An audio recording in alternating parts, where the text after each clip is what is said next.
49-шы жалпы орта білім беретін мектебінің кітапхана меңгерушісі Абдраимова Мария Мирманқызы. Оқуға құштар ұлт қалыптастыруда біздің кітапхананың атқарып жатқан жұмыстары жайлы сіздерге көрсеткім келеді. Рухани азық іздеген, көкірегі ояу, әрбір адамның келер шаңырағы кітапхана. Сондықтан оқуға құштар мектеп жобасын іске асыруда мектеп кітапханасы өз үлесін қосуда. Оқуға құштар мектеп жобасы аясында өлкеміздің талантты тұмаларының шығармаларымен таныстыру мақсатында жазушы драматург Сая Қасымбекпен кездесіп, 2021 жылдың жыл кітабы Жанталас шығармасы көпшілік оқырманға таныстырылды. Сонымен қатар ақын Физули атындағы сыйлықтың иегері Құрал көмекпен және республикаға танымал жазушы, тарихшы, шежіреші Момбек Абдакымұлымен оқушыларды таныстырып, әсерлі кездесулер болып өтті. Технологияның дәуірлеп тұрған заманында кітап оқудың ерекше тәсілі электронды кітапхана қолданысқа енгізілген. Оқуға құштар мектеп жобасы аясында мектеп кітапханасында кітап лайф атауымен 20 минуттық кітап оқу акциясын ұйымдастырдық. Оқушылар уақыттарын тиімді өткізеді және де көркем әдебиетке құштарлығы оянады. Адам баласы бар байлықтың көзін кітап деген құдіретпен тапты. Ғылым мен техника, технология дамыған 21 ғасырда бәрінің бастау алар қайнар көзі кітап. Дегіз көріп тұрғандай, ертегілердің елінде кітап көрмесімен таныстырып өтейін. Мұнда балалар әдебиеті және де әлем халықтарының ертегілерімен толықтырылған.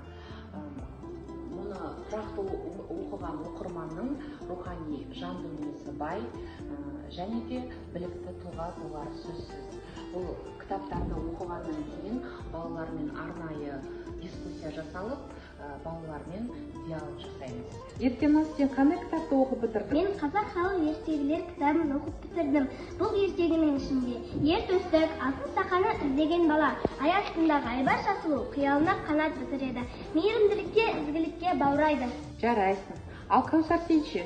Мен ағайынды Гриммдердің ертегілер жинағын оқыдым. Ол өте түсінікті тілде жазылған. Әдеби шығарма немесе ертегі оқу адамды мейірімділікке, адалдыққа, батылдыққа бастайтындықтан бастауыш сыныптарын ертегі оқытудан бастадық. Ертегілер желісі бойынша қойылымдар қойылып, оқушыларды ертегі кейіпкерлерінен жақсысын үйреніп, жаманын жиренуге бауладық. Кітап оқудан тыйылсақ, ой ойлаудан да тыйылар едік дегеннен ғайыптың сүреді. Кітап адам баласының сан ғасырлық ақыл ойының жемісі, тарихы мен тағылымының алтын сандығы. Кітап дегеніміз бұл алдыңғы ұрпақтың артқы ұрпаққа қалдырған рухани өсиеті.